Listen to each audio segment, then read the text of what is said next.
Welcome to the last ROAR special event of this term. ROAR is the acronym behind me. I'm rather proud of the ROAR acronym. It symbolizes all the fun things in the library at McGill. So it's Rare and Special Collections, the Oster Library of the History of Medicine, the Art Collection, and Archives and Records Management. And I have the lucky privilege of being involved with the ROAR collection of units. And this year we've rolled out a series of special events which include guest speakers. And so with the help of Shirk and with the help of the Hatch sisters who actually paid to renovate this room, we've been able to provide an events venue and to roll out an interesting series of speakers. And we're going to go out with a bang because, as you can tell, we're excited to have Nicholas Cronk here. We apologize, we changed the date. Nicholas will be thrilled to hear that the day he was planning to speak to us was actually a day filled with freezing rain. And instead he's managed to come to Montreal just as we're experiencing that wonderful euphoria of spring coming at the end of winter. There are a few things I'd like to draw your attention to. One is we've got a rather pretty ROAR bookmark. Please help yourself as you're leaving. The other one is if you're not yet a friend of the library, this is how you hear about all of the many library events. And so there are pamphlets at the front. And on your way out, perhaps you can pick up a pamphlet. Now, I don't have the privilege of introducing Nicholas, but instead I have the privilege of introducing the person who will introduce Nicholas, who is an esteemed colleague of mine in the English department, Peter Saber, who is the Canada Research Chair in 18th Century Studies and director of the Burney Centre, and he was also one of my most fearsome profs when I was an undergraduate at Queen's. So I've known him for quite a time, and I can think of nobody better to introduce Nicholas. Peter.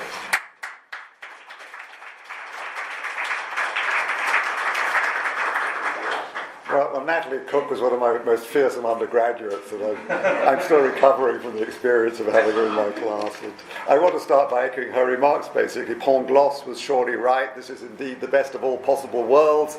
Raw's winter term series of lectures is drawing to a triumphant close. Ice storms and snowdrifts are now a thing of the past. Montreal can no longer be dismissed as quelques arpents de neige. Not surprisingly, we have a full house for today's lecture given by the world's leading Voltaire scholar.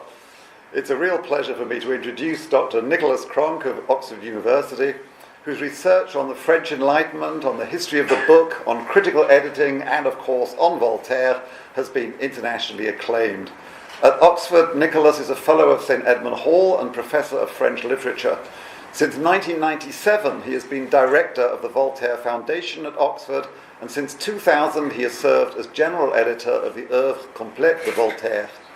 He is also Président de la Société des Études Voltairiennes, based at the Sorbonne.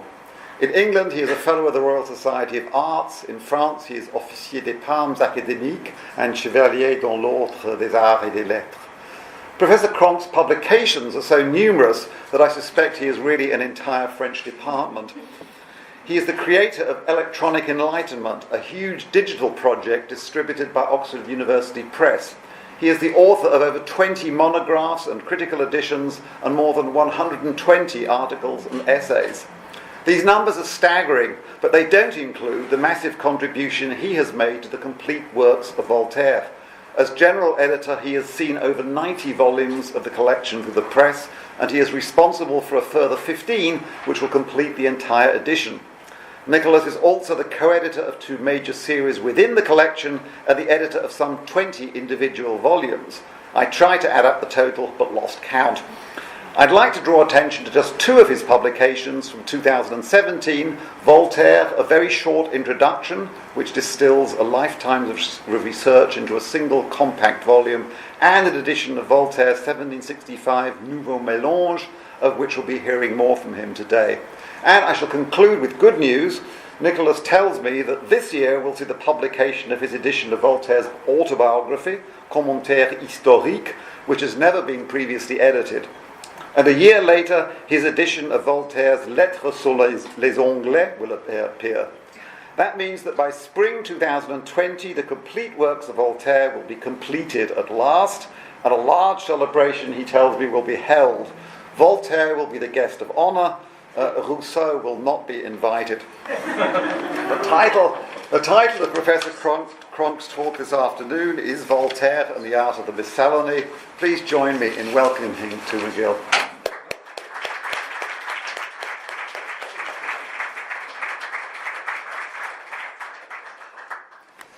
Thank you, Peter, very much. Am I audible? Is the microphone okay? I don't know what to say after such a roar and such an amazing welcome. Anything I do now will be an anticlimax. But I do want to say thank you. I want to say thank you, first of all, to Peter for his kind words, and also to your colleague Alan, who is here. And I want to say thank you to Roar and to Natalie Cook and all the colleagues in the library, Christopher Lyons and Marie Holland. Have been fantastically helpful today, and we put together an exhibit about which there'll be more later.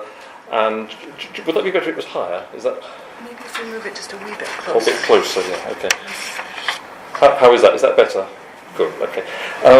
So a really big thank you to Natalie, to Chris and to Anne-Marie for all the help you've given me. It's a fantastic pleasure to be here and to be working in the collection of Pat Lee. My talk is about the art of the Miscellany, and to reassure you I will take my watch off so I can see what time it is. But I think, having spent the last 2 days looking at Pat Lee's books, I think I've agreed with Anne-Marie that I should start spending 5 or 10 minutes talking a little bit about the collection, because I think that is the reason I first came, and it will connect, I hope, into the talk that I wanted to give. So I should say something about the collection of Pat Lee's books. Pat Lee, who died now 12 years ago, was a very good friend. He was born in the southern states of America. He had a Kentucky accent. He was a big man. He was very warm-hearted. He was very exuberant. We normally met once a year at the American Society of 18th Century Studies at the big annual conference. And the last time I met him was in 2006 when ASEX met in Montreal. So this is where I last saw him, in this city. And he died too soon. He was in his early 60s. He was about to retire, and he was about to write a book, he told me, called An American Voltaire. And having spent some time looking at his books, I've come to understand a lot better what that book would have been. In fact, I think I could almost, with help from friends, write it for him, having from the basis of the books. So I'm just going to take 5 minutes to show you some of the highlights of his book collection, which is quite a unique collection. And Anne-Marie has worked to make a fantastic exhibit just outside, and she'll present that at the end and say a bit more about it. This quick presentation, I've called it An American Voltaire because it's Pat Lee's own title, and it's also the title we gave to his Festschrift, which is on the table there. So this is a typical example of the sort of book that you just don't find in European libraries. Fame and Fancy, Voltaire Improved, the story of Candido Revised, 2 volumes, by Lord Hailfair, published in Boston in the 1820s. Now, to be honest, I flicked through it, and it's a very strange book. It retells Candide, but it has a running political commentary, which I haven't quite yet understood. I think you'd need to know more about the politics of the United States of the 1810s and 20s to really understand it. But when I come back and have longer, I will read it. But that is the sort of item which is actually it's characteristic of what Pat collected, in the sense that it's not a beautiful book. In fact, if I may say so, a slightly tatty copy, so that's not unfair. But it's a curious book, and it's the sort of book that you would find it almost impossible to find in American libraries, in European libraries. So European scholars would never even cite these things. But they show you the way in which Voltaire's image was perpetuated in the United States and in Canada. It's just a very extraordinary object. One of the things that Pat's collection has, of course, are some amazing provenances. So, I'm getting ahead of myself. So that here is a book that was printed in Boston, and it clearly belonged to an American reader. So it has the book plate of Daniel Green, Portland, Maine. So this is a book that clearly stayed in the United States. And then there are some wonderful provenances. This book belonged to Theodore Roosevelt, which is quite special. That's in the case outside. And this is a manuscript, which is not very easy to read. Can you read that? It belongs to George Washington. So these are really very, very special objects. And they show you how the name of Voltaire penetrates a whole readership, really. And I mean, it's very... and he's part of the fabric of the culture. I mean, Voltaire is one of those writers who profoundly affects the Founding Fathers. perhaps even more than Montesquieu, perhaps more than Rousseau. So it's not entirely surprising that Washington would have collected a manuscript of Voltaire's. Here's another example of what I would call a piece of pure Americana. It's a sort of Voltaire book that you just cannot find in European libraries. It's by Abner Kneeland. Now, I haven't got time really to go into him, but he was a famous free thinker who I believe ended up... Am I right that he ended up in jail? I don't want to say something right. Anyway, he was a high-profile libertarian thinker. So the sort of American free-thinking person in the early part of the 19th century who was steeped in Voltairean ideas. Now, this is his translation, or a translation of Voltaire's Dictionnaire Philosophique, a very... a highly polemical work from the early 1760s, written in the wake of the Calais affair, one of Voltaire's most sort of pungent attacks on Christian thinking. The first American stereotype edition, it says, Boston, 1836. This is a book which is impossible to find in European libraries. There is no copy in the Bibliothèque Nationale in Paris. There's no copy in Oxford or London or Geneva, which has a great Voltaire library. So these things are rare. Pat Lee's collection has, I think, 4. Is that right? It has 4 copies. So if you want to study this, and they're not all identical, by the way. So if you wanted to study this edition, you really have to come to the Pat Lee collection. And of course, how do people use these books? There's something really quite extraordinary. So first of all, there's a frontispiece. Well, that's Voltaire. That's known. Then there's a second frontispiece, which is very bizarre. This is Voltaire, and there's an explanation in the volume of what this is. This is Voltaire at home, talking to some very elegantly dressed ladies, and a priest. Well, in fact, there's a priest and there's a monk, apparently. And this is presented as a typical family conversation at Voltaire's home, where they're discussing sort of quasi-theological, moral virtues and so on. The whole idea, of course, is to tame Voltaire and to sort of rather play down the fact that this is virulently anti-Christian. So it's a deeply implausible and seditious engraving, but it fronts up the book. And then how do people use the books? Well, I quoted this page, apologies for my thumb. This is Kneeland writing in the preface to the book. There is scarcely an article in the whole work but what contains something calculated to liberate the human spirit. So you can't be more robust than that. But look at this. This is an individual copy. It's in the case outside. Family record, births, and then you turn over the page, marriages, deaths.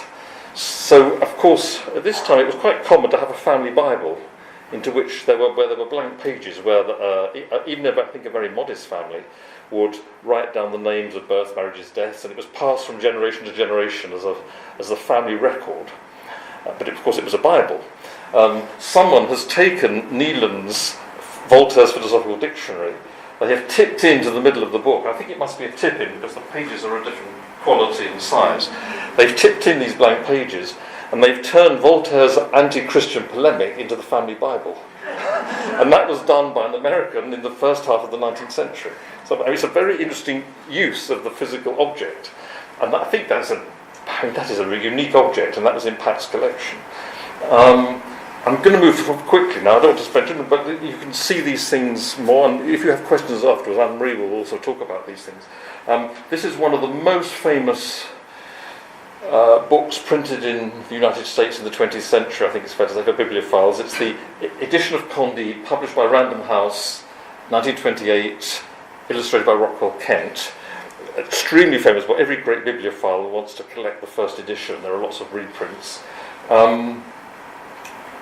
There's the title page. It has wonderful illustrations. This is an example. It's very beautiful, fine work. This is the early scene when Pangloss seduces the servant girl in the garden. Voltaire uses the phrase, he gives her a lesson in experimental physics. Well, there's a rather chaste picture here. Rockwell Kent's first attempt to illustrate that scene was censored, I think, by the publisher who thought he was too explicit. So that is the toned-down version. And my great surprise yesterday when I opened the copy was that actually Pat Lee's copy, you can see it's been added here, Pat Lee's copy has the original. So that is the original illustration that was actually censored by the publisher. If you're too shocked by it, then I'll have to move on. But this is a very famous book. Here's the colophon of the edition. Such a famous book. It's a beautiful object of printing. The illustrations are exquisite. And there's that house at the bottom, which is sort of Candide's house, I suppose, at the end of the story. But of course, you probably recognise it. It becomes the logo of Random House. So they're the Random House end papers. So then this was such a signature publication, it became totally associated with the history of Random House. Illustrated editions of Candide are one of the real strengths of this collection.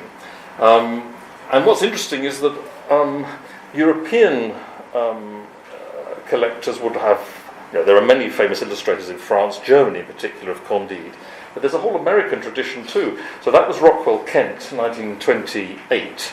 But in 1927 there was Clara Tice, who was known, I think, as the goddess of Greenwich Village in her heyday, and she illustrated a series of books, always in a slightly erotic tone. So there she is. There's a wonderful quality to this edition, which is the coloured illustrations are fabulous, but there is a, what would you call it? Is it a guard paper in tinsel tissue, which protects the illustration, but the legend, or the legende, as you would say in French, printed in red, is on the tissue paper. So you read and you'll see that outside better in the case. So the brute has once ravished me, it says there. And so then you peel back the tissue and then you see the picture. So it's actually quite I think the origin of these guard papers was to protect the illustration, but actually each one, it's really quite enticing, because you're introduced to the picture and then you read the legend and then you turn the page. So there's another example. Two girls ran stark naked, pursued by the monkeys who bit their backsides. So you read the legend, then you peel back the tissue and you get the illustration. I mean, these are wonderful illustrations, and very idiosyncratic. Another feature, which is another peculiarity, you could say, of North American publishing of Voltaire, is that very many of the editions of Candide, of course Candide was a bestseller, and it was a bestseller from 1759, when it was first published, but Voltaire produces this in 59, and in 1761 a second part came out, Candide de seconde partie, which is also quite a success. In fact, Voltaire didn't write it, but it doesn't matter. And Voltaire said, when the second part came out, Voltaire said, well, I didn't write it. But of course, that's what he said when the first part came out, so no one believed him. So Voltaire was hoist by his own petard, and so for quite a long time he was the second part of Candide was attributed to him.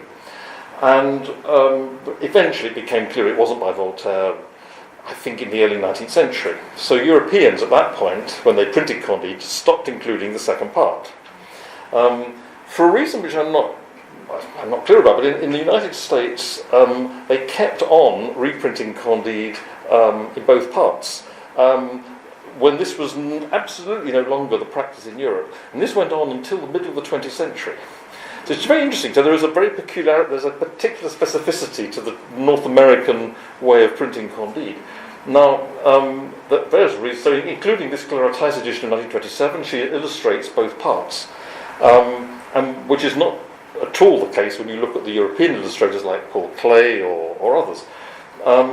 One of the interests of using part 2, of course, is it gives you new subject matter to illustrate. So everyone illustrates the monkeys chasing the women. I'm afraid it's sexist, but it's a good subject matter.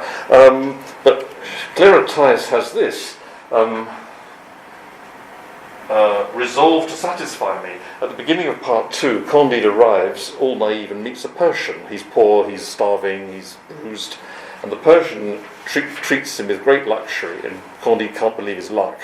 And then the Persian tries to seduce him, and Candide's a little bit surprised, but in the end there's a sort of moral calculus that it's better to live in luxury and put up with the attractions or the affections of the Persian, and so he sort of gets used to it. And so Clara Tice also brings gay sex into the history of illustration, which you don't get if you don't illustrate part 2. So, and here's the thing. So we've looked at 2 illustrated Candides, 1927, 1928, and this is 1930. So just think, in the space of 4 years, there are 3 major illustrated editions published in New York. It's extraordinarily active. And what really strikes me, this one is by Marlon Blaine. Also, I believe, I don't know much about him, he's also, I think, a prominent name. But if you compare Marlon Blaine, Claire Tice, Rockwell Kent, you could hardly think of three more different illustrators. What strikes me is that if you look at French or German illustrations of Candide, there is a style, there's a sort of a house style of doing it. The American illustrations are very independently minded and they're very original, and it's very interesting. So this gives you a feel for the way he does it. And finally, Pat Lee was wonderful because he was indiscriminate in his interests. You'll see this in the case outside. This is very small. It's printed on very poor paper. It's stapled together. It's not bound, it's stapled. And this is the Armed Services edition. And the note inside explains that it's the property of the US government. So presumably soldiers have this in their backpack. I mean, it's extraordinary. I would love to know what other works of literature were included in this series. I think there's a research project here to find a whole set. Pat Lee's collection uniquely has 2 copies of this, and they're in the case outside. And of course, the great thing about looking at a collector's works together is I began looking at them by date and comparing dates. So this is 1943, when there are Americans and Canadians in uniform in Europe and elsewhere, maybe with a copy of Candide in their kit, and it's extraordinary. Meanwhile, in Paris, this is the back of the dictionary, the Council on Books in Wartime. So that's that's part of that. Meanwhile, in 1941, so Paris is occupied by the Nazis. You would think they would have lots of other things to worry about, but Gilbert, who's a known illustrator, produces an illustrated version of Candide, limited number, the Édition du Charme, an extraordinary thing to do in 1941. And there's the cover, and there's an example of illustrations. Again, you've got the monkeys, the ladies, you've got the cauldron in which the Jesuits were boiled, Morgeant du Jésuite, and all the rest of it. I don't know, this got me wondering about what that meant in 1941. I mean, and Paris was soon going to be liberated by soldiers who had the military edition of Candide in their backpack. So Candide is on. There's a line in chapter 3 of Candide where the Abba and the Bulgar are fighting. And before the battle, each side sings the Te Deum because each side knows that God is on his side. And I think it's a bit like that in the Second World War with Candide. Both sides seem to be doing editions of Candide. And it's when you look at a collection like Pat Lee's that you make those rather strange connections. So that was a very whirlwind tour through Pat Lee's collection. But I wanted to just say that I think it's so important that a library like McGill's makes purchases like this collection, because I think when Pat died there was a possibility that his books would have been split up and separated. But it's terribly important to look at them as a whole, because there's something here which is quite unique. There are other Voltaire libraries in the world. There's one in Oxford, there's one in Geneva, there's one in Houston actually. But this is very particular because this is a collector who was an American citizen who had a particular eye and a particular approach to his subject. And the collection's got its own personality, and I think it's very, very interesting. And it tells a story about the reception of Voltaire and Enlightenment liberal values in North America, which I think is really, really important. And I'm scraping here across the surface, but actually there's lots more we could do with this, and it's very, very important. And it's terribly important. Even if it was all digitised, it wouldn't have quite the same value as those physical objects. So it's terribly important that we actually see it. So please do have a look at I've slightly set up for you some of the objects you'll see outside in the case. So, and thank you very much to Anne-Marie for putting it all together in extreme speed. I'd now like to sort of revert to where I started, but this is not a complete change, because within the Pat Lee collection, also outside on display, there are books like this. Recueil de pièces fugitives en prose et en vers, Monsieur de Ville, 1740. It actually came out late in 1739. It's a very odd title page. You can't remember what it. Or there's this also in the Pat Lee collection. Mélanges de poésie de pièces fugitives, divers genres en vers de Monsieur de Voltaire.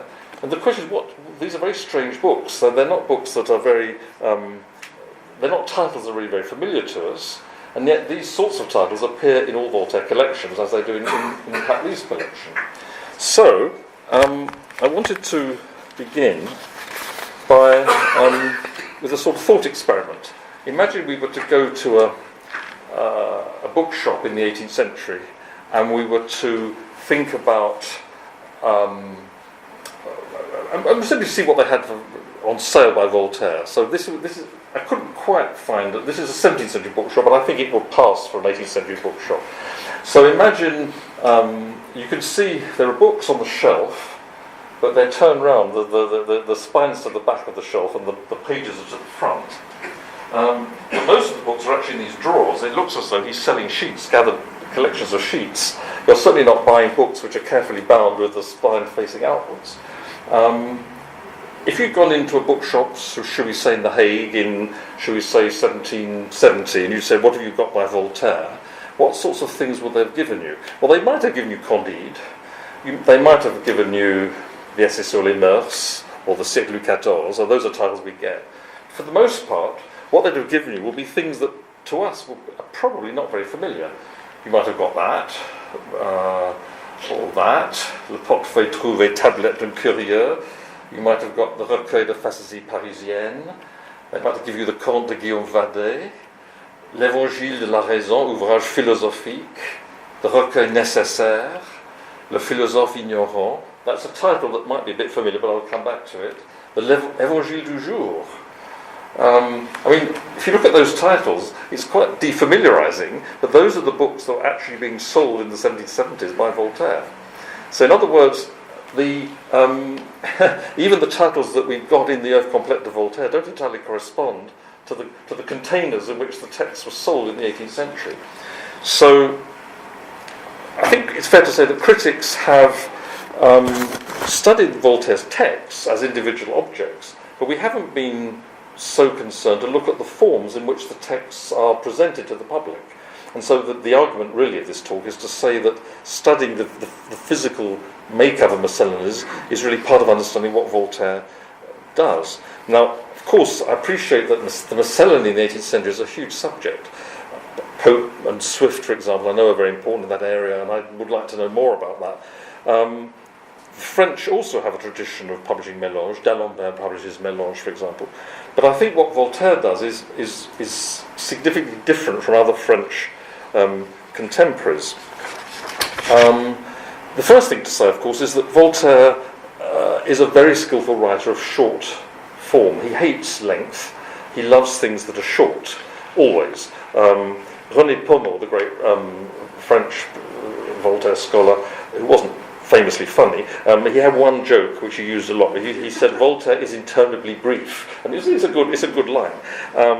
And so it poses a question of Voltaire's corpus. There are some books that are made up with short articles. So the Lettres philosophiques, the Dictionnaire philosophique that we saw earlier, the Questions sur l'encyclopédie, they're all made up of constituent articles, in fact. And if you think about it, Voltaire was much cleverer at writing short pieces that he strung together than at writing longer breed books. But in the case of the Dictionnaire philosophique, for example, it's a collection which maintains its integrity. It's reprinted in the same shape. But in other cases, he writes short pieces of prose, and you can see I'm hesitating here because we don't quite have a vocabulary. What do you call these things, these short pieces? He writes short texts which he puts together in different and random and changing ways, almost in sort of moving kaleidoscopes. And this is a phenomenon of Voltaire's writing and of Voltaire's publishing that hasn't always been really looked at.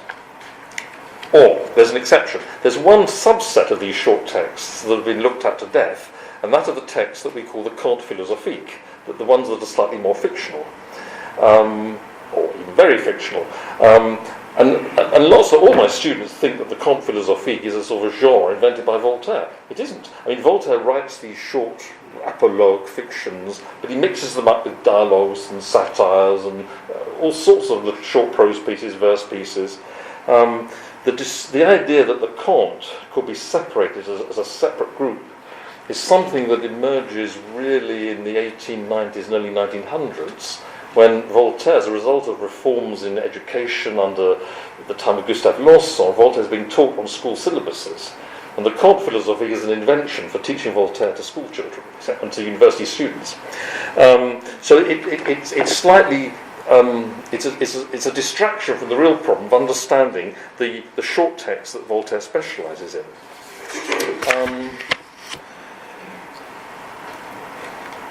So my thesis broadly is this, that Voltaire's short works can only really be understood if we are much more sensitive to the form of the recueil, or the Miscellany, in which he publishes them.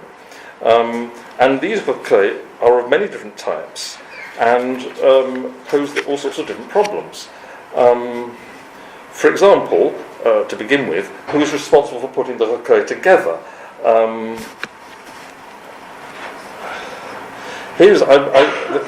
I mentioned earlier, I showed you earlier one of the recueils called Le Portefeuille Trouvé. And this is what Voltaire writes to Pierre Rousseau. À l'égard de ce portefeuille trouvé, c'est une rhapsodie qu'un libraire affamé nommé Duchesne vend à Paris sous mon nom. Un nouveau brigandage de la librairie. So in other words, on this, here is one example of a miscellany that Voltaire disclaims absolutely 100%. This is simply something put together by a publisher to sell.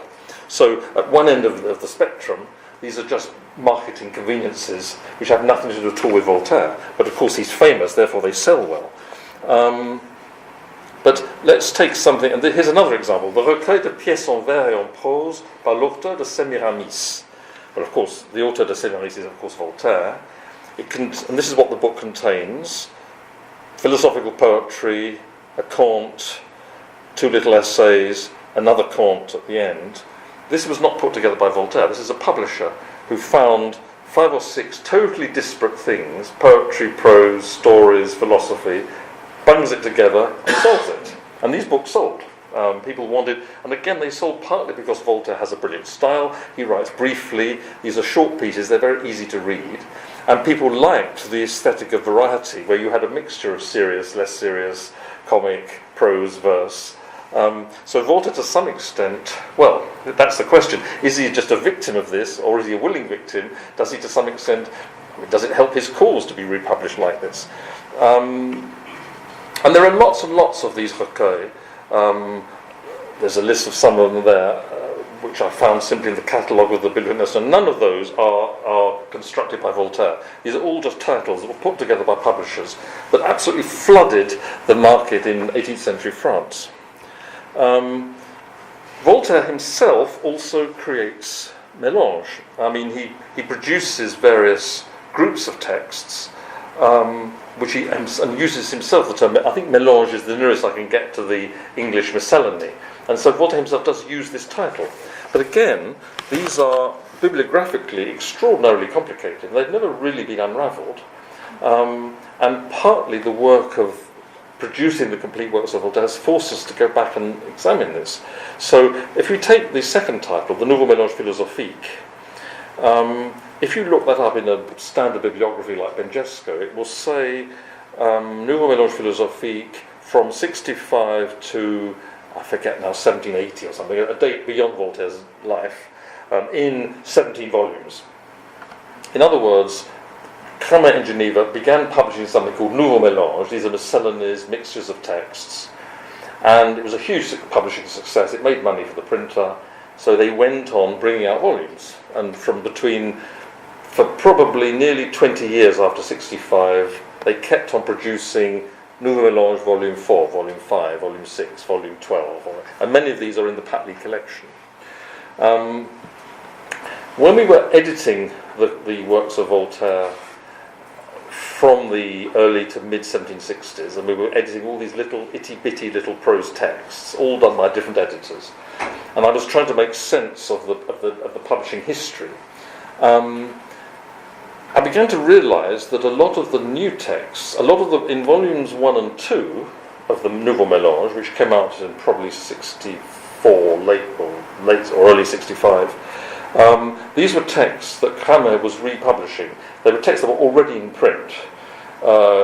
this is the moment this is the heyday of the Callas affair, which had just in the mid 1760s. There's a huge judicial discussion of the Callas affair. Everything Voltaire writes about that is printed and reprinted. There's a great public appetite for it. So Cramer reprints texts which are very actuel in these Nouveaux Mélanges. And then I found the key when I started to go through the correspondence. Of course, Voltaire's correspondence is very rich for publishing history. There are gaps, but it's very rich. And it was quite clear. There's a wonderful sequence of, although many letters are missing, there is enough surviving for us to reconstruct the history.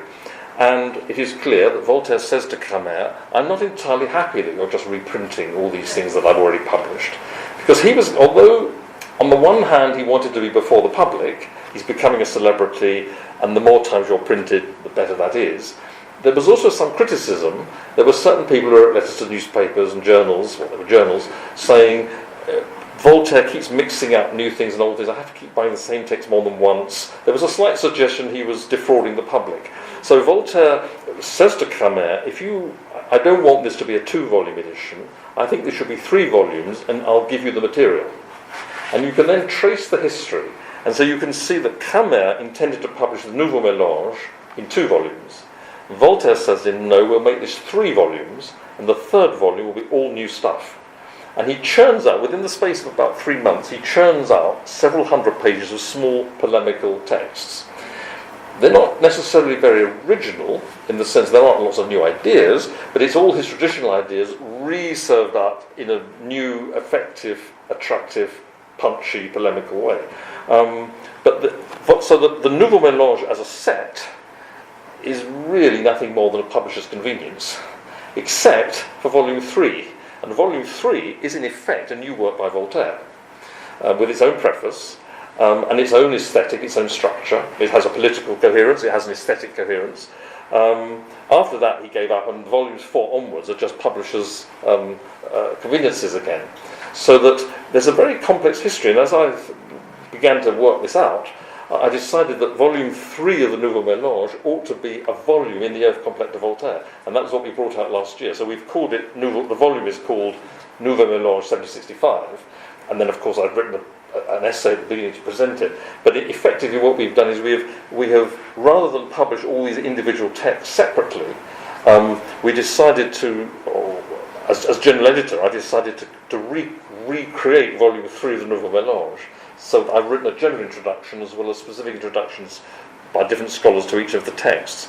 So that's to give you a taste, I think, of the complexity here, that there's an interplay. You can't easily say Voltaire is responsible or not responsible for the Miscellanies. There's an interplay between him and the publisher, which is quite complex.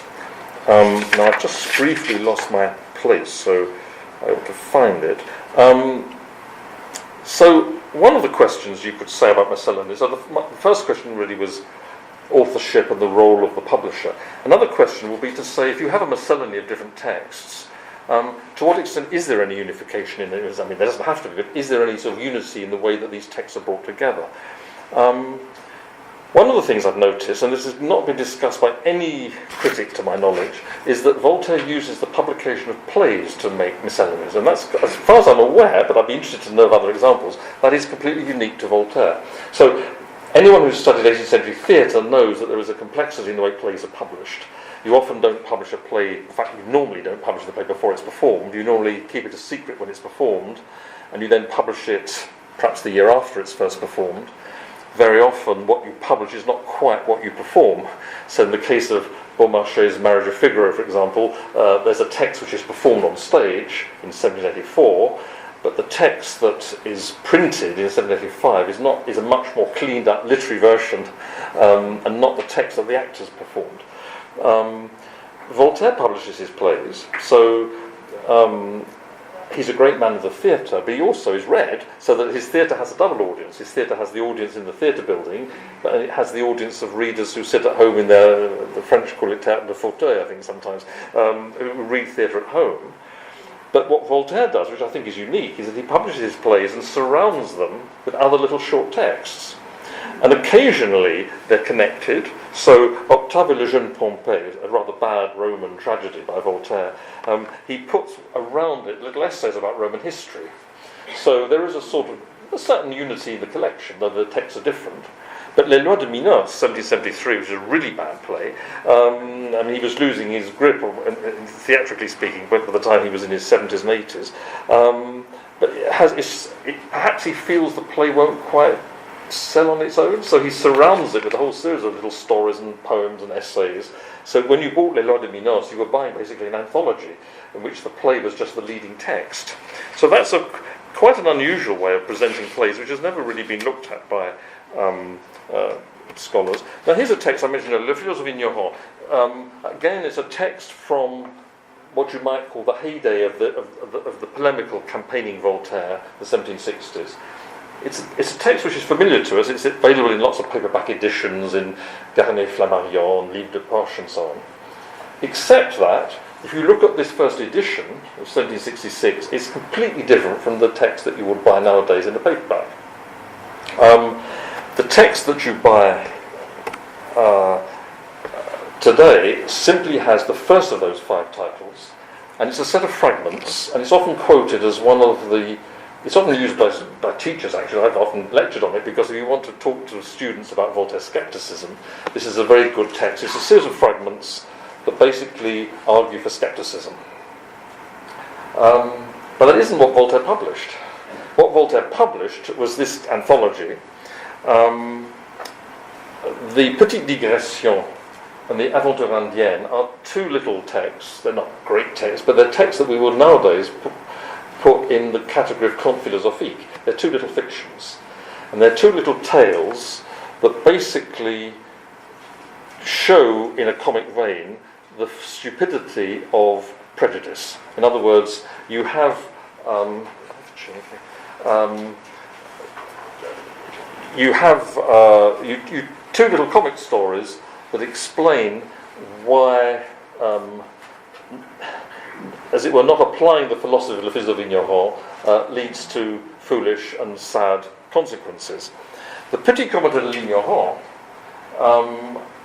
sur le Dauphin de France is not composé par M. Thomas. It's written by Voltaire, of course. This is just another little thread to confuse us. But this is a political text, and this is... it talks about the Dauphin. I won't go into the details, but it connects the Dauphin with contemporary political events. André des Touches-Sienne is a really important text. It's a dialogue, so in a totally different literary form from the other texts. And it's a dialogue which is really about the theme of justice. I think ethnography knows more about this than I do. And it's very important because it's that, I think I'm right in saying, it's possibly the first major expression, I think it's Voltaire's first major foray on the theme of justice. Its first serious attempt to discuss the theme of justice, which in the next decade is going to become very, very central in Voltaire's writings. Now, people will talk about that text separately, as if you're telling the history of the way Voltaire treats the theme of justice. People will not very often start like that. If people write about Voltaire as a philosopher, they'll describe him as a skeptic who perhaps owes things to, say, Cicero, and they'll quote that text. If they write about the Comte, they quote those 2 texts. If they write on Voltaire's politics, they quote that text. But of course, what interests me is the fact that in 1766, which is actually quite a slim book, he publishes these 5 texts together. And of course, unity is in the eye of the beholder. Of course, if you're clever enough, you can make anything look unified. But I think this is sort of unified. There is a sequence in the argument here. You begin with philosophical skepticism. In other words, philosophers from ancient times teach us that we shouldn't just believe blindly truths that don't seem self-evident. So he begins by saying, think, use your reason, be skeptical. He then uses the form of the Comte to show you in practice, well, partly it's a comic relief, it gives you a change of pace, of course, but it shows the consequences in practice of not always being skeptical, of having blind belief. Then he thinks about the political consequences, but then the real conclusion to the text is this discussion of justice, that beginning with a philosophical discussion of skepticism, he concludes by saying we now need to rethink the present system of justice in the Ancien regime. So I think it will be perfectly easy to argue that there's quite a coherent argument there, which begins in the realm of philosophy and ends in the realm of contemporary action in the political struggles within the Ancien regime. But whereas other writers would write a treatise about civil reform, and think of all the exactly contemporary writers on civil society by the, in Edinburgh, for example, all those Edinburgh enlightened writers who wrote essays on civil society. There are lots. I mean, there are 3 or 4 of them. Voltaire does something similar, but the literary form is completely different. And I find that I think as soon as we finish printing the œuvre complète de Voltaire, I think we need to actually re-edit the Philosophe ignorant and re-establish this edition. One of the other features, of course, is that he mixes new and old. Now, this is another text you might not have heard of, the Cronk of Guillaume Vadé. It mainly contains, it principally contains fictions, but these are contes which are written in verse and 2 which are written in prose. This is, although the title's not now familiar to us, this was in the 18th century the best-selling collection of fiction after Candide. So it's the second best-selling collection of fiction. And it contains the Preface to Catherine Vadé, verse conte, prose conte, 14 other works. The verse conte are all, and the prose conte are all new works. He's written them in the course of that year, 63, 64. These are all works which, by and large, have already been published. Some of them go back to 1739. So what you have here is a mixture of new and old, all mixed together and brought out with a new title. So sometimes the Miscellany is a way of actually, I think there is a bourrage. I mean, there is sometimes a case of where he writes some new things and then bulks it out with older things just to produce a volume which is of book length. But what he does here, of course, and it's a very strange game that Voltaire plays. I'm trying to accelerate to save time, but one of the curiosities of these Miscellanies is the way he signs them. Some are anonymous, some are signed, obviously, like Monsieur de Vie, which was hardly a secret.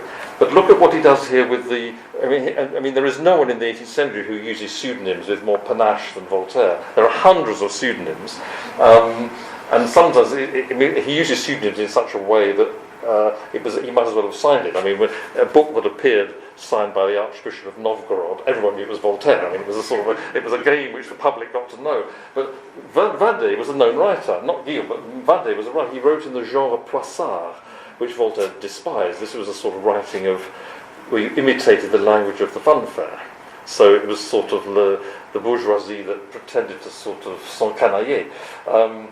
So what he does is he takes the despised Vadé and gives him a whole fictional family. So the book is called The Comte de Guillaume Vadé. The preface is written by his sister.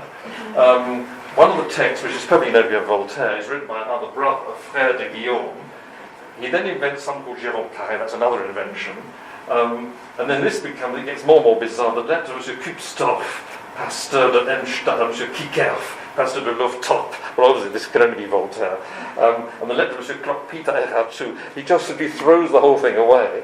And of course, people fall into this sort of a trap, so that Fréron, the famous enemy, writes a review of this book and says, it is outrageous that Voltaire should take in vain the name of the dignified family of Monsieur Vadé. And of course, even in the fact of making that protest, Fréron just falls headlong into the trap, and Voltaire always gets the last laugh. So there's something quite complex about this. I mean, the ways in which you create these Miscellanies, which are sometimes false Miscellanies, and I don't think there's any other writer really in the period who can do this. Now, I'm going to try and speed up, but in the 1760s, this moves into a new, more polemical phase, where you get a series of so the Évangiles de la Raison contains those texts. The Sermon des Cinquante, on which Pat Lee wrote his doctoral thesis, is the most virulent anti-Catholic text that Voltaire ever wrote. But notice here it's sort of put in the middle of a lot of other slightly more moderate texts. And at the end, the Examen de la Religion is not by Voltaire. This is a clandestine manuscript. It's a text that was well known in the early half of the century, and it circulated. There's much debate about who wrote it, but the important thing is that Voltaire has a copy in his library, but we know it's not by Voltaire. So he's constructed a collection of works which contain, all of which have a distinctly anti-Christian slant, including his own work, but mixing in another clandestine manuscript. Now I'll go quickly. The Recueil Nécessaire comes out the next year. Same thing again. The Analyse de la Religion chrétienne is a clandestine manuscript. Le Vic et Savoir, he takes a piece, he just takes a chunk out of Rousseau's Émile, rewrites it slightly to annoy Rousseau, and sticks it in. The Catéchisme is by Voltaire, the Sermon de 50 is by Voltaire, the Examen is by Voltaire, but one of the later texts I think is not by Voltaire. The Évangile du Jour is wonderful. Again, that has another strange mixture of texts. So there comes a point where you no longer really know what it is you're reading. And so you get the Recueil de pièces choisies. This is not by Voltaire at all. It's a collection of totally pornographic works, which I found in the library. It's nothing to do with Voltaire. But the title, it could be by Voltaire. So in other words, he gradually creates a series of casse-tête by these title pages. I thought I'd go back to the start. The Recueil de pièces fugitives is where it all begins. This is his first Miscellany. The first Miscellany is actually constructed by Voltaire. So the process reaches its height in the 1760s, as I just said a bit too quickly, but it begins in 1740. And there's a copy of this in the case outside. And this is what he writes in the preface. We thought the public would be pleased to see a recueil which had various pieces written by the same hand, which various people have in their portfolios. In other words, these are pieces that you might have you picked up in manuscript, and we thought you'd find it helpful to have it printed. We considered all the manuscripts, all the editions we could find, with great care. We can assure you we have nothing as correct as the version we're going to give you. So it plays the game of you want to have, if you're a collector, you want the best version. Perhaps these works have gone through many hands, they became disfigured. Perhaps the author himself may have given different versions, says Voltaire, who was famous for giving different versions. But finally, we hope that every reader who is a little bit au fait will know that this is the true lesson, this is the true copy that you have to have, and the amateur will be pleased for the effort which we've given. So that's how he launches the thing. Already in 1740, he's presenting a print Miscellany as though in some sense it replaces a manuscript Miscellany, and that seems to be really quite interesting. I'm going to make a big sweep in the last 4-5 minutes, but I mean, it goes back to the Renaissance. The idea that clandestine manuscripts circulated, particularly in France, but across Europe, of course existed, and people of course had manuscripts, and they bound together different copies, or they kept copies, and that practice of making your own anthology of clandestine works is something that's part of book culture from the Renaissance. It's part of book collecting from the Renaissance. So I quote really at random Ian MacLean, not at random because he was my tutor in Oxford, who's a great Renaissance scholar. Many bound volumes of the scribal age brought together different texts on the same broad theme. And it's not surprising that the practice was continued in the age of print. So there's Ian MacLean, a Renaissance book scholar, saying that of the Renaissance. But Voltaire is still doing it in the 18th century. And I just wanted to say, as I was still looking at Pat Lee's books this afternoon, Anne-Marie gave me one of the manuscripts from the Pat Lee collection, which we've just put in the case as you were arriving, and it's called Fragment, and it is it's not even, I was writing handwritten notes, because I was doing this an hour ago. It's a collection of 4 anti-religious manuscripts, copied, it looks to me like the 18th century. One of the 4 is by Voltaire, only. And the handwritten note at the beginning says, Pensées non publicis sapere, so these are thoughts not for the knowledge of the grand public. These are pensées philosophiques qu'on doit point faire connaître au peuple, which must not be spread with the lower people. Bayle employs cette expression. Bayle uses this expression. And on the spine it says fragment philosophique. So there is in Pat Lee's collection a manuscript recueil of these texts by different authors, one of which is Voltaire. And I suppose what I'm beginning to think as I try to explore this theme, and you could see this is research which for me is ongoing, but I think that there's something about Voltaire's practice which actually goes back to earlier centuries, and that is something characteristic about Voltaire, that he's a radical, but he's a conservative radical. A lot of his practices are actually quite old book practices, and he's quite sensitive to the way that the book market worked and the way that the circulation of manuscripts worked. So I think that Well, actually, I'll finish. I'll take one more minute. I think one of the big debates that's currently going on in the Enlightenment, of course, is the discussion about Jonathan Israel. And I won't get into the polemics of that, but Jonathan Israel has now written 4 or 5 long OUP books defending his thesis that there is a radical Enlightenment and a moderate Enlightenment. And it's very powerfully written, and it's very controversial. But what he does is, for him, the dividing line in trying to understand the Enlightenment is really whether or not you follow the atheistic tradition that comes from Spinoza. So he says that Diderot, for example, is part of the radical Enlightenment, and someone like Voltaire is absolutely consigned to the moderate Enlightenment, because he's not such a dangerous writer as, say, Diderot. And this argument is, I'm obviously simplifying it, but it's been extended over many, many volumes. If you were to spend some time looking at Pat Lee's books in this collection, you couldn't sustain that thesis. Radicalism in the print market of the Enlightenment isn't about whether you're atheistic or not, because sometimes certain deistic texts can be more provoking or annoying. Sometimes erotic books are more annoying. Sometimes Voltaire's eroticism is more irritating than an attack on Spinoza. There are lots of... I don't think Jonathan Israel's argument takes any account of the physical objects that he talks about. He reads the texts in a very abstractive way, and he's not at all close to the physical objects that are the books and the manuscripts that circulate.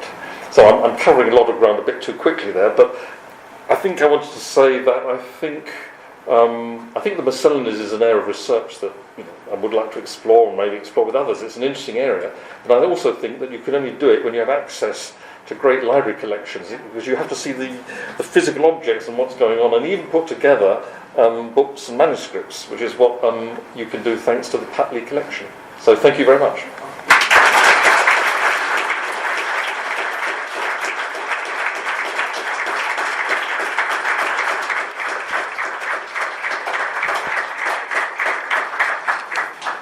And I'm going to ask Anne-Marie, please, just to say a bit more. I hope I didn't steal your thunder, but Anne-Marie has been a fantastic help, and we put together this, well, she's put together the collection outside, and I think she'd like to say a few things, or correct the things I got wrong. Thank you, Professor Nicholas Cronk, for this wonderful talk. I think I should thank you for being able to work with you to gather up these special editions, and I must say Professor Peter Safer also jumped in, and it's the reason why we have an oblit manuscript on view, one of Madame du Châtelet's copies, a recueil of poetry selections from her. Unfortunately, from what I gather in the description, the Voltaire was extracted from this particular volume, but there are lots of other poetry selections still left in it. In any case, it was a lot of fun over the last 2 days, and it's true we were still just tweaking it until the very last moment 1 hour ago. To highlight once again the distinctiveness of the Patrick Lee Collection, it's important to know that we may be the only institution with this high American content. The New York Public Library, I think, sought after London printings, whether it be French or English, from what I'm understanding. Houston seems to have a more conventional approach also, but Patrick Lee collected these books over 40 years, and we do get a very good sense when connecting with the physical objects that they are distinctly American. They're not necessarily bibliophile copies. They could have been circulating once in libraries in the United States with Kentucky stamps on them. Lots of nice provenance, whether it be rich or poor, important or not important, but they're really marked up with American readership and use. So that's an aspect that is really pleasing. We have lots of editions of Candide. We've put quite a few out on display. In fact, we just couldn't help ourselves from getting more and more out. So they're sort of tumbling over each other. But American editions, indeed, in the 1930s era, are very important. We have several copies of each one. So the Rockwell Kent, we own that unique copy with the obscene plate.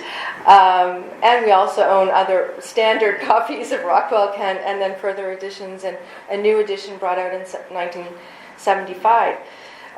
We have a lot in the Patrick Lee collection of just English translations of Voltaire's works, and I'm not sure if that's a regular occurrence either. Of course, we have the French lifetime printings, but we also have a lot of English translation, making it accessible to an audience here in North America. A good scholarly research library came along with the Patrick Lee books, and we have these wonderful early American imprints. The 18th century, later 18th century is really what I found to be the earliest of the Patrick Lee books related to Voltaire.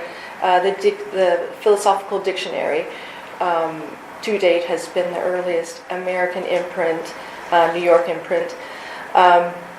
So we'll keep digging and making connections with these books. The manuscripts, of course, will be in progress with Professor Nicholas Cronk. Various projects are en route. So thank you, and enjoy the exhibition and get a taste of Voltaire.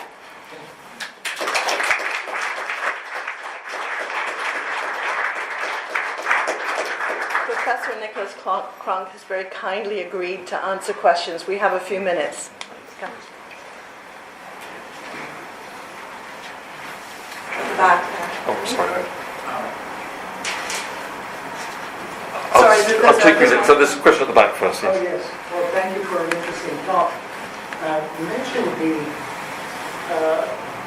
the ministrations of editors. I'm wondering whether there are any cases in which those ministrations prove to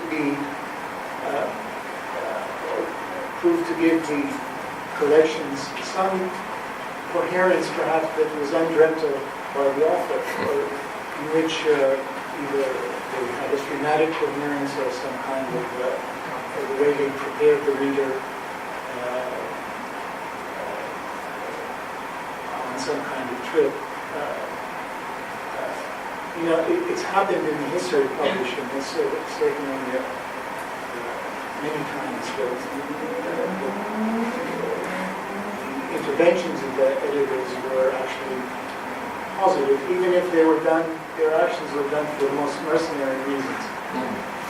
Yeah, I mean, it's a really interesting question, and I mean, there's a lot. Each one of these I would need to I would need to almost explore one by one. But in general, I think that's right. I think that sometimes to begin with, let's be honest, this is a commercial activity.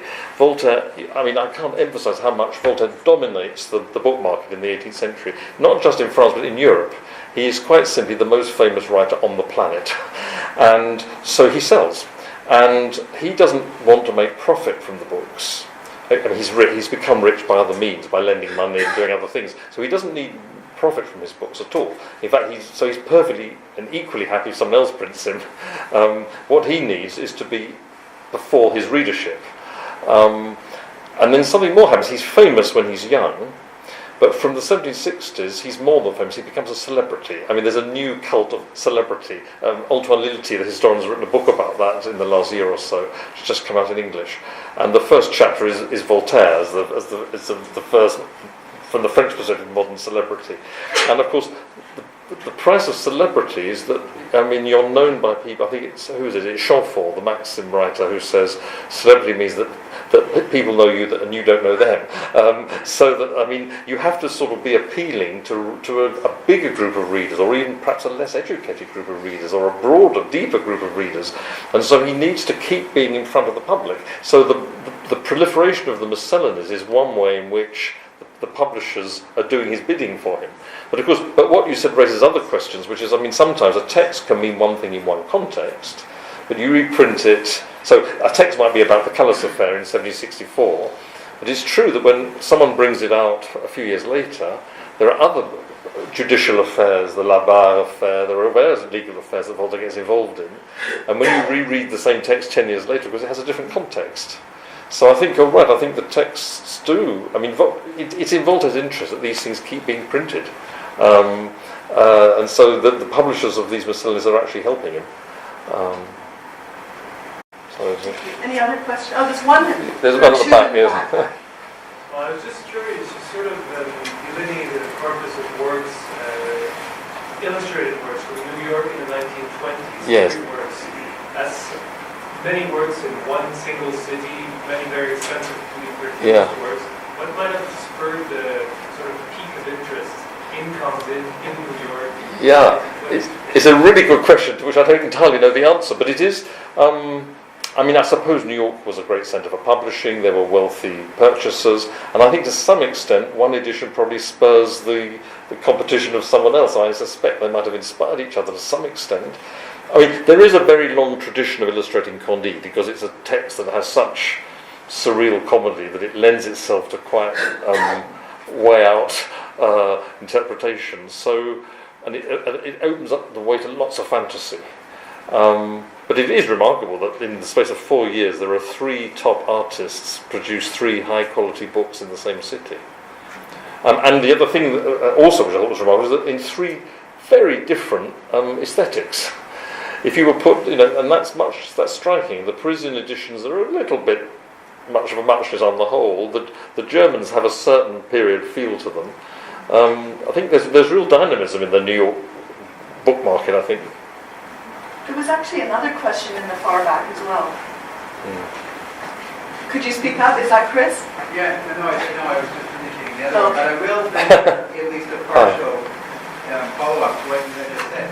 I think the New York element happens to be because New York was a center of publishing in the United States at the time. I don't think necessarily one could collate the fact that they were published in New York with interest in New York, because they'd be serving the American market, if not beyond. Yeah. That's another question, actually. No, I was confused. Is there anything of special interest about the American translators of Voltaire?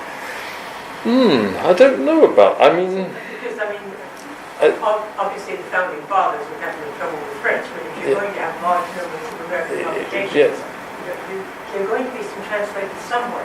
Yes. And I was just wondering if, in fact, there were some that were perhaps Voltaire, well, maybe not Voltaire, but other publishers preferred, or if there's any interest in who these people were. It's it's something I've never researched into, and I don't think, but it will be a great project for a research student at McGill to go and look at these things. I mean, as far as I can see, they retranslate quite often. They don't simply fall back on using extant translations. So the Candide, if you just look at Pat Lee's books, it's retranslated all the time. So there's obviously a very vibrant market for translators. One can hope for some good translations. Yes, I think so, and I think we're a wonderful project for a master's student or to actually take some and compare them. But I don't know much about that part of American book history, but I think but these are new translations. They seem to be newly commissioned, with this peculiarity that they go on translating both parts, which is unique to North America. So there is that's a specificity to the North American translations.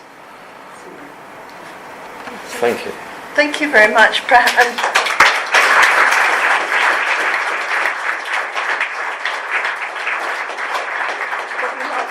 There'll be lots of chance to ask further questions if that's all right. Speaking of celebrity, Marcy Frank and her husband, could you put up your hands, please? And there's a gentleman in the 4th row along the window in a checkered shirt. Could you put up your hand, please? These people deserve wine first, along with Stephen Spodek. Because if you notice, we are not in a space that was actually designed for event venues. And therefore, in order to get enough light on the speaker, we have to have this row of lights on. And these poor people have been sitting for the whole evening with a spotlight shining in their face, along with Stephen Spodek, who gave up his seat. So many thanks to them. Huge thanks to Nicholas Cronk. That was a fabulous talk, and it deserves, I think, another.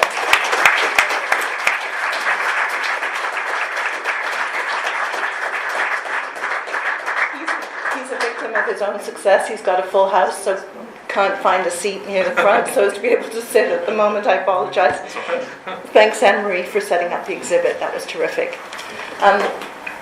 So picking up on the theme of anonymity, I wanted to actually thank somebody who I can't name, but I can do it in a different way. How many of you were here for the Mark Towsey talk? Could you raise your hands?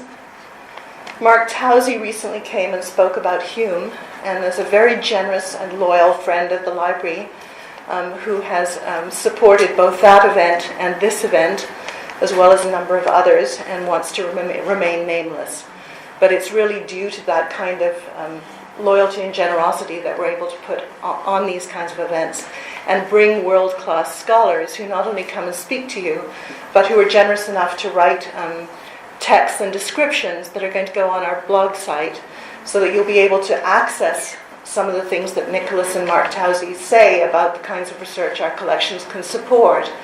And thanks to Jacqueline and her team, which includes Marta and me, Nugan, and Jacqueline over there, we are video recording this, and we are actually, so you'll have a chance to look at any talks you've missed, or also to go back over some of the things that you haven't heard.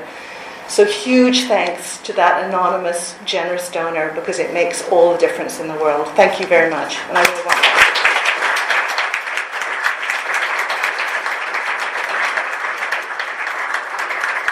I'd like to draw your attention to a couple of other very modest people. In the very far back, you heard him just a moment ago, Chris Lyons, who is actually the head of Rare Books and Special Collections.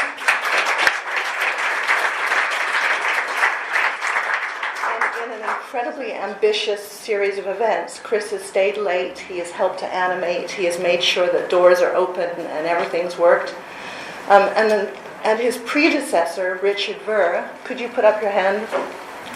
Richard is responsible for our acquiring the Patrick Lee Collection in the first place. So the whole discussion today was made possible by that purchase. And so congratulations, Richard, and thank you very much for the foresight.